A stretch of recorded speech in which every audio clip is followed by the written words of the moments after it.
जय हिंद दोस्तों, सीआरआरवी learning platform पे आपका स्वागत है। जैसा कि आप जानते हैं, नया चैप्टर चल रहा था भारत शासन अधिनियम, जिसमें मैंने पढ़ाया था आपको 1909 का अधिनियम। आज हम पढ़ेंगे 1919 का अधिनियम। इसके पहले हम कौन सा पढ़े थे? 1909 का पढ़े थे, जो कि एक ही चैप्टर में है, 1909। और आज हम पढ़ेंगे 1919 का। उसके बाद क्या रहेगा आपका? 1935 का। फिर ये टॉपिक आपका खत्म हो जाएगा। तो 1909 हम पढ़ चुके हैं, 1919 आज पढ़ेंगे। तो क्या है 1919 में? देखते हैं हम। इसका नाम क्या है? इसका नाम है मॉन्टेग्यू चेम्सफोर्ड सुधार। ठीक है, इसके पहले क्या था? मार्ले मिंटो सुधार था, जो कि 1909 में आया था। उसके बाद क्या आया? मॉन्टेग्यू चेम्सफोर्ड, जिसको आज हम पढ़ेंगे। तो मॉन्टेग्यू कौन थे? जैसे मार्ले मिंटो मैंने आपको बताया था। मॉन्टेग्यू क्या थे? भारत सचिव, भारत सचिव थे। और चेम्सफोर्ड क्या होंगे? वायसराय, वायसराय हो। ये दोनों मिलकर एक नीति बनाएंगे, इसको क्या बोलेंगे? मॉन्टेग्यू चेम्सफोर्ड सुधार बोलेंगे। और ये कब आया? 1919 में। 1919 में आया ये। ठीक है, तो ये लाया क्यों गया था? सबसे पहले हम देखते हैं कि कारण क्या होता है। कोई भी चीज़ आती है, कोई चीज़ इंप्लीमेंट होता है, तो उसके पीछे रीज़न होता है। तो रीज़न हम जानते हैं कि क्यों लेकर आए थे, उसका उद्देश्य क्या था। तो सबसे पहले उद्देश्य में हम देख लेते हैं। सबसे पहला पॉइंट क्या है? मार्ले मिंटो, यहाँ पर सिद्धांत की जगह आप लिख देंगे सुधार, क्योंकि इसके पहले क्या आया था? 1909 का मार्ले मिंटो सुधार आया था। तो उसमें जो है कि क्या किया था, मैंने आपको लास्ट में पढ़ाया था, जो इम्पोर्टेंट था। 1909 में मुस्लिमों को प्रथम निर्वाचन दिया गया, जिससे क्या हुआ? कांग्रेस जो पार्टी थी वो असंतुष्ट रह गई, क्योंकि उसको ऐसा लगता था कि दूसरी पार्टी खड़ी हो गई है और कहीं ना कहीं ये देश में अलगाव का कार्य करेगी और आगे जाकर करती ही है, ये पाकिस्तान का मांग भी उठाती है। ठीक है, तो इसमें क्या देखो, प्रथम निर्वाचन जो मांग बढ़ाता है मुस्लिमों का, इससे क्या होता है? जो कांग्रेस रहती है वो असंतुष्ट हो जाती है। इनको संतुष्ट करने के लिए 1919 का अधिनियम लेकर आते हैं। एक तो ये कारण हो गया। दूसरा कारण क्या था? बंगाल विभाजन को रद्द करना। मैंने बताया था आपको, 1911 में बंगाल विभाजन को रद्द कर दिया जाता है। इससे क्या हुआ? मुस्लिम लीग जो थी वो असंतुष्ट हो गई कि जो बंगाल विभाजन हमारे लिए किया गया था, मुस्लिमों के लिए जो किया गया था, उसको रद्द क्यों किया गया? तो उनको भी संतुष्ट करना था। एक तरफ कांग्रेस को संतुष्ट करना है, दूसरी तरफ मुस्लिम लीग को संतुष्ट करना है। तीसरा एक पॉइंट और है, तीसरे में भी कौन जो है कि असंतुष्ट रहता है? मुस्लिम लीग ही रहता है। क्यों रहता है? आप देखते हैं यहाँ पर इटली और तुर्क का युद्ध होता है। इटली और युद्ध का तुर्क का युद्ध होता है। तुर्क को क्या बोलते हैं? टर्की। क्या बोलते हैं इसको? टर्की। आप जानते हैं जो टर्की था वो मुस्लिमों का क्या होता था? खलीफा होता था। खलीफा, खलीफा का बहुत मान सम्मान होता था मुस्लिमों के लिए। जब टर्की से युद्ध चल रहा था तो ब्रिटेन उसमें जो है कि क्या किया? सहयोग कर दिया। ब्रिटेन की सहयोगिता जो थी, तो कहीं ना कहीं मुस्लिम लीग को एक नागवार गुजरी। उनको ये लगा कि हमारे साथ तो गलत हो रहा है, हमारे खलीफा है जो है उनका जो है कि क्या उनको तोड़ने का कार्य किया जा रहा है। किसके साथ मिलकर? इटली के साथ मिलकर। एक तो दूसरी तरफ फिर जो है कि मुस्लिम लीग असंतुष्ट हो गई, अब उनको फिर से संतुष्ट करना था। तो क्लियर हुआ? फिर चौथा देखते क्या कारण था? प्रथम विश्व युद्ध। जो प्रथम विश्व युद्ध जो चालू हुआ था 1914 में, उसमें क्या था? अब अंग्रेज चाहते थे कि भारतीय जो हो उसमें शामिल हो। जब विश्व युद्ध चल रहा था, इसमें भारतीयों को जो सेना थी उनको जो है कि लेकर जाते थे, क्योंकि पहले ब्रिटिश का रूल हमारे यहाँ था। तो जो सैनिक होते थे, भारतीय जो होते थे सैनिक, उसमें जो सेना में भर्ती होते थे क्या होते थे? ब्रिटिश सैनिक होते थे। वो ब्रिटिश सैनिकों के किस में झोंक दिया गया? बिना मर्जी से किस में झोंक दिया गया? विश्व युद्ध में झोंक दिया गया। तो उससे कुछ उपजी जो है कि परिस्थितियाँ थी, उसको सुधारने के लिए 1919 का अधिनियम लाया गया। फिर एक लास्ट था 1919 में होम रूल आंदोलन। कौन सा आंदोलन? होम रूल आंदोलन। होम रूल आंदोलन आप देखते हैं दो लोग चलाते हैं। एक तो बाल गंगाधर तिलक ही चलाते हैं, बाल गंगाधर तिलक ही चलाते हैं। और एनी बेसेंट चलाती है। एनी बेसेंट, ये दोनों क्या करते हैं? अपने अपने क्षेत्र में क्या चलाते हैं? होम रूल आंदोलन चलाते हैं। होम रूल का मतलब हमें अपना शासन दो, हम अपना शासन खुद से चलाएंगे। कौन कौन चलाता है? बाल गंगाधर तिलक और एनी बेसेंट। तो इनको भी जो है कि रास्ते से हटाना था। इसके लिए कुछ ऐसा लेकर आना था जिससे कि भारतीय को संतुष्ट किया जा सके, मुस्लिम लीग को भी, कांग्रेस को भी, और जो है कि जो बाकी लोग हैं, नेताएं हैं, उनको भी संतुष्ट किया जाए। तो इसके लिए क्या लेकर आते हैं? मॉन्टेग्यू चेम्सफोर्ड सुधार लेकर आते हैं। कब लेकर आते हैं? 1919 में। तो नेक्स्ट देखते हैं हम नेक्स्ट देखते हैं मॉन्टेग्यू घोषणा कब हुआ। मॉन्टेग्यू घोषणा कब हुआ? देखो कब हुआ, 20 अगस्त 1917 को एक घोषणा होता है किसके बारे में, मॉन्टेग्यू चेम्सफोर्ड सुधार के बारे में। कौन कौन से उस पर क्या क्या बात कही जाती है, किसको, मुस्लिम लीग को, कांग्रेस को और भारतीय नेताओं को क्या करने के लिए, संतुष्ट करने के लिए।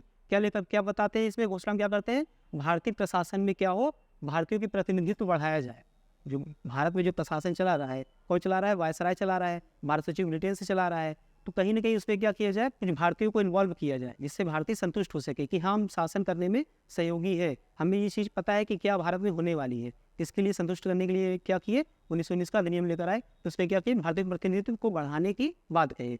दूसरा क्या है, एक उत्तरदायी सरकार की स्थापना करने के लिए बात करते हैं। एक उत्तरदायी सरकार, उत्तरदायी सरकार का मतलब भारत जो है, भारत में एक ऐसा उत्तरदायी सरकार बनाया जाएगा जिसमें कि वो उसके प्रति उत्तरदायी होगा, फिर क्या शासन करना चाहिए, क्या नहीं करना चाहिए, कौन सी नीति लाना चाहिए, उत्तरदायी सरकार का लाने की बात कही गई। फिर तीसरा क्या था, क्रमिक रूप से भारत को स्वशासन दिया जाए। क्रमिक का मतलब जैसे ये है, अब यहाँ से क्रम चलता चलता ऐसे आएगा।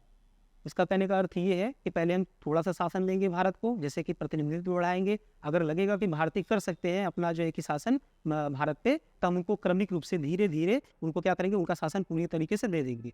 तो ये था एक। और इस पर क्या किया गया, 1918 में मॉन्टेग्यू चेम्सफोर्ड के साथ मिलकर एक योजना बनाएगी। कौन सी योजना बनाएगी, मॉन्टेग्यू चेम्सफोर्ड सुधार बनाएगी। और 1919 में भारत शासन अधिनियम पारित हुआ। कब हुआ, 1919 में। घोषणा कब हो रहा है, 1917 में, ध्यान दीजिएगा। घोषणा कब हो रहा है, 1917 में हो रहा है, लेकिन ये लागू कब हो रहा है, 1919 में लागू हो रहा है। तो क्लियर हुआ, घोषणा में क्या क्या था समझ में आया ना। पहले तो ये भारतीय प्रशासन में प्रतिनिधित्व को बढ़ाया जाएगा, दूसरा एक उत्तरदायी सरकार दिया जाएगा, फिर उसके बाद क्रमिक रूप से इनको जो है कि इनका शासन दिया जाएगा कि आप अगर करने योग्य है तो आपको अपना जो है कि शासन चलाने के लिए भारत में दे दिया जाएगा। इतना क्लियर हुआ, तो आगे चलते हैं। आगे क्या है, मॉन्टेग्यू चेम्सफोर्ड सुधार।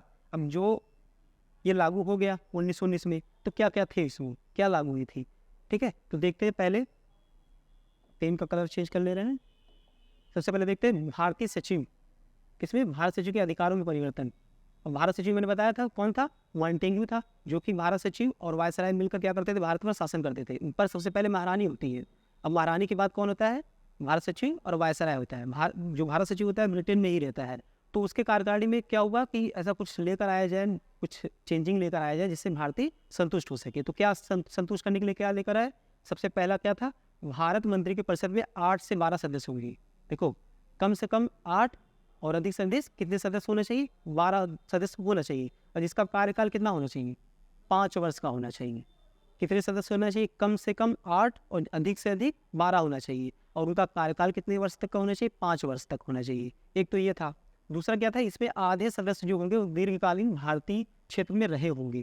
कहने का अर्थ ये है, आप किसी क्षेत्र का प्रशासन करना चाहते हैं उसके बारे में आपको जानकारी रहनी चाहिए, ठीक है। जैसे अब यूपी का अगर बारे में जानकारी रहेगी तभी तो यूपी के जो प्रशासन को आप संभालेंगे। तो इसके लिए क्या कहा गया कि भारत में जो दीर्घकालीन का मतलब लंबे समय से जो भारत में रहे हो, जिनको भारत के बारे में जानकारी हो, तो क्या करें, इसमें प्रशासन के क्षेत्र में सदस्यता ले सकते हैं, ताकि भारत के बारे में हमें बता सके कि आगे से चीज़ें क्या करनी चाहिए, इंप्लीमेंट करनी चाहिए, जिससे कि भारतीय संतुष्ट हो सके। तो जब कोई लंबे समय से भारत में रहेगा वही जानकारी पा सकता है, इसीलिए दीर्घकालीन भारत क्षेत्र में जो रहेगा उसी को लेंगे। फिर तीसरा क्या है, भारत सचिव को वेतन जो था भारतीय राजस्व से पहले दिया जाता था। अब इसने क्या चेंजिंग कर दिया कि ये राजस्व जो दिया जाए, जो भारतीय राजस्व से जो दिया जाता था उसको बंद करके अब ब्रिटेन से ही दिया जाता था। भारत सचिव कहाँ रहता था, मैंने बताया ब्रिटेन में। अब उसको जो पैसे दिए जाते थे, वेतन जो दिया जाता था, कहाँ दिया जाता था, भारत से जाता था। अब भारत से पैसा जाता था तो भारत को ये पैसा बंद कर दिया जाएगा कि अब भारत से पैसा नहीं जाएगा, ये कहाँ से, ब्रिटेन से ही पैसा दिया जाएगा इसको, भारत सचिव को। तो क्लियर हुआ। फिर चौथा जो है, भारत सचिव के कार्य में मदद के लिए एक नए पद का सृजन किया गया। कौन सा पद, भारतीय उच्चायुक्त। ये एक ऐसा पद बनाया गया जिससे क्या करेगा, ये जो भारत सचिव है इनके परिषद को एक जो है कि सहायता देगा कि कैसे क्या चीज़ें करनी चाहिए, ये चीज़ गलत हो सकता है कि सही हो सकता है, इसके लिए लाया गया है। ये क्या था, चेम्सफोर्ड सुधार था। नेक्स्ट देखते हैं, आप लोग कितना क्लियर हुआ। इसको हम छोटे में कर दिए हैं सारी चीज़ें। ये आप देखिए, एक चीज़ मैं आपको बता दूँ, ये जो मैं पढ़ा रहा हूँ आपको, ये सिंपल में पढ़ा रहा हूँ। आपके पास जो बुक है आप उसको पढ़ेंगे, ये नहीं कि मैं जो पढ़ा रहा हूँ यही जो है कि आपको पढ़ना है, सारी चीज़ें हो जाएगी। मैं देखो फिर से बोल दे रहा हूँ, क्योंकि आपको बुक पढ़ना बहुत ज़रूरी है।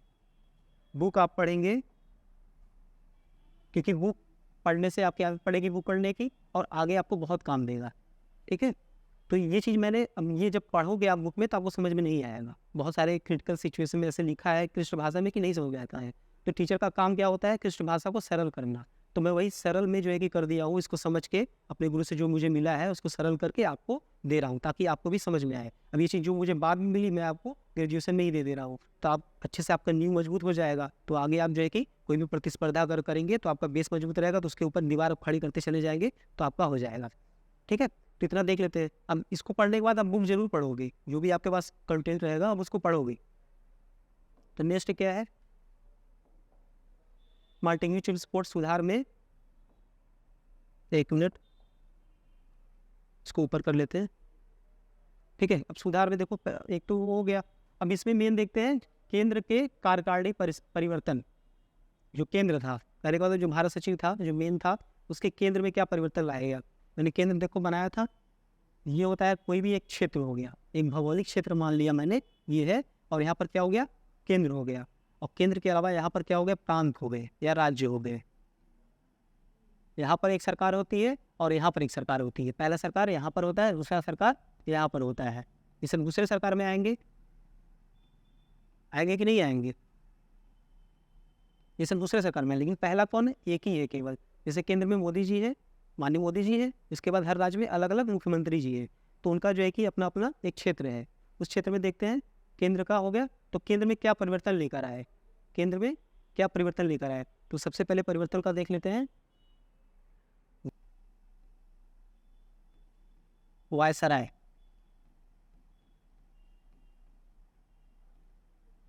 केंद्र में कौन होता है, वायसराय होता है। अब वायसराय क्या करेगा, वायसराय के साथ कौन कौन आना चाहिए कि देश की जो है कि सारी चीज़ें नीति जो है कि इम्प्लीमेंट किया जा सके। तो इसमें दिया गया कि 3 सदस्य भारतीय होंगे, किसमें, केंद्र में। वायसराय के परिषद में 3 भारतीय होना चाहिए। कितने भारतीय होने चाहिए, 3 भारतीय होने चाहिए। इसके पहले ऐसा नहीं था। तो 3 भारतीय सदस्य होंगे, तो वो कौन कौन से होते हैं, एक तो शिक्षा से होंगे, एक स्वास्थ्य से होंगे, एक श्रम एवं व्यापार से होंगे। ये विभाग है, कौन कौन से विभाग है, 3 विभाग है, एक शिक्षा, स्वास्थ्य और श्रम व्यापार का। ये कोई महत्वपूर्ण विभाग नहीं था, क्योंकि शिक्षा स्वास्थ्य आप देखेंगे तो स्थानीय स्वशासन के अंतर्गत आता है। अब इस चीज़ में अगर सुधार करना चाहेंगे तो कैसे करेंगे, जब तक वित्त नहीं होगा, आत्म धन नहीं होगा, पैसे नहीं होगा, तब तक ये नहीं कर सकते। तो ये ऐड कर लिए थे, लेकिन ऐसा कुछ इनका कोई महत्वपूर्ण नहीं हुआ। मेन चीज़ें ऐसी नहीं हुई कि जिससे कि चेंजिंग लगे। एक तो ये था चेंज इनका। दूसरा क्या चेंज था, दूसरा चेंज था केंद्र और प्रांतों में शक्ति का बंटवारा कर दिया गया। जैसे आज देखते हैं बंटवारा है, 3 में देखते हैं बंटवारा, एक केंद्र में है, एक राज्य में है, एक समवर्ती सूची में है, कहीं कहीं अपशिष्ट भी मिलता है। तो था उसी चीज को देखिए, यहाँ पर 2 चीज़ में बांट दिया गया था, एक केंद्र में एक प्रांत में, एक केंद्र में एक प्रांत में। जैसे कि कहने का अर्थ है कि भारत के शासन करने के लिए कोई भी अगर कानून बनाता है किसी चीज़ पे, तो कुछ चीज़ें ऐसी होंगी जिस पे केंद्र बनाएगा और कुछ पे राज्य बनाएगा, मतलब प्रांत। जब मैं राष्ट्र की बात करूँ, प्रांत समझिए आप। प्रांत और रियासत और केंद्र मैंने आपको समझाया था अच्छे से। तो केंद्र बनाएगी कुछ विषय पे, कुछ विषय पे राज्य बनाएगी। अब कुछ चीज़ पे विवादित होता है तो उस पर कौन बनाएगा, केंद्र ही बनाएगा। ज़्यादा शक्ति किसके पास हुआ, केंद्र के पास हुआ। तो एक तो ये हो गया शक्ति का बंटवारा इन्होंने कर दिया। किस पे कर दिया, एक तो प्रांत में, एक केंद्र में। केंद्र भी शासन बना सकता है नियम, और राज्य भी बना सकता है। नेक्स्ट देखते हैं केंद्र सूची में, देखो क्या क्या है, कौन कौन सा विषय दिया गया था। विषय कौन कौन से थे, विषय कौन कौन से थे। एक तो वित्त का था, मतलब धन का, मेन पैसा वाला जो मैटर था वो किसके पास था, केंद्र के पास था। वित्त वाला किसके पास था, पैसे का जो मामला आएगा, जिससे भी पैसे चाहिए। जैसे हर राज्य क्या करता है, पैसे मांगता है अपने आय विकास करने के लिए, तो पैसा कौन देता है, केंद्र देता है। तो केंद्र के पास पैसा है, ठीक है। दूसरा राजनीतिक संबंध जो रहेगा वो किसके हाथ में रहेगा, केंद्र के हाथ में रहेगा। विदेशी मामले, कौन से राज्य से, कौन से देश से जो है कि कौन सा मुझे कैसा मित्रता रखना है, किसके साथ क्या करना है, ये चीज़ कौन रखता था, केंद्र के पास था। डाक व्यवस्था भी और तार व्यवस्था भी किसके पास था, केंद्र के पास था। और राज्य सूची जो प्रांत के पास था वो कौन कौन सा था, स्थानीय स्वशासन, मतलब स्थानीय स्वशासन। जैसे आज समय देखते हैं कि सभासद हो गए, प्रधान हो गए, ये क्या करते हैं, अपने स्थानीय लोकल गवर्नेंस होते हैं, जो कि अपने यहाँ शासन करते हैं कि हमारे गांव में किस चीज़ की जरूरत है विकास करने के लिए, ठीक है। स्थायी प्रशासन, शिक्षा, स्वास्थ्य, ये सारी चीज़ें क्या हुआ, राज्य के हाथ में दे दिया। अब ये सारी चीज़ें जब तक वित्त, मैंने बताया ना कि जब तक धन नहीं मिलेगा तब तक ये विकास नहीं कर सकते, चाहे शिक्षा में चाहे स्वास्थ्य में। तो ये चेंजिंग किस में लेकर आया था? केंद्र के कार्यकारिणी में लेकर आया था, प्रांत में नहीं। ये केंद्र की बात हो रही है, इसको आप नोटिस कीजिएगा। केंद्र के कार्यकारिणी में मतलब वायसराय के पास। तो क्लियर हुआ? इसको रेस कर देते हैं, नेक्स्ट देखते हैं। अब देखिए केंद्र के कार्यकारिणी परिवर्तन देखा, जो कि कार्य करने वाले थे, कि स्वास्थ्य पे काम करने वाले थे, वित्त पे काम करने वाले थे, केंद्र के कार्य पे। अब यहाँ पर केंद्र के विधायिका पे कार्य करेंगे। विधायिका का मतलब क्या होता है? जहाँ पर विधि बनती है, लॉ बनता है। अब लॉ कौन कौन कैसे कैसे बनेगा? देखो सबसे पहले क्या हुआ, प्रथम बार मतलब पहली बार केंद्र में द्विसदनात्मक कर दिया गया। द्विसदनात्मक मतलब 2 सदन। देखो यहाँ पर किया है, क्या है? प्रथम बार केंद्र में द्विसदनात्मक कर दिया, 2 सदन बना दिया। कौन कौन सा? एक तो उच्च सदन और दूसरा निम्न सदन। जैसे आप देखते हैं संसद है आज के समय में, क्या है? संसद है। देखो संसद है, संसद में एक तो राष्ट्रपति होते हैं,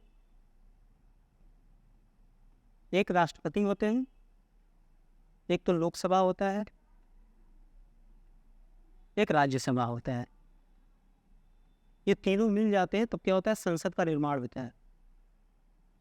ये आज के परिप्रेक्ष्य में मैं बता रहा हूं। इतना क्लियर हुआ? राष्ट्रपति, लोकसभा और राज्यसभा, इतना हुआ। ये तीनों मिलकर क्या करते हैं? संसद का निर्माण करते हैं। उसी तरीके से पहले क्या था? ये उच्च सदन और निम्न सदन था। क्या था? क्या था? उच्च सदन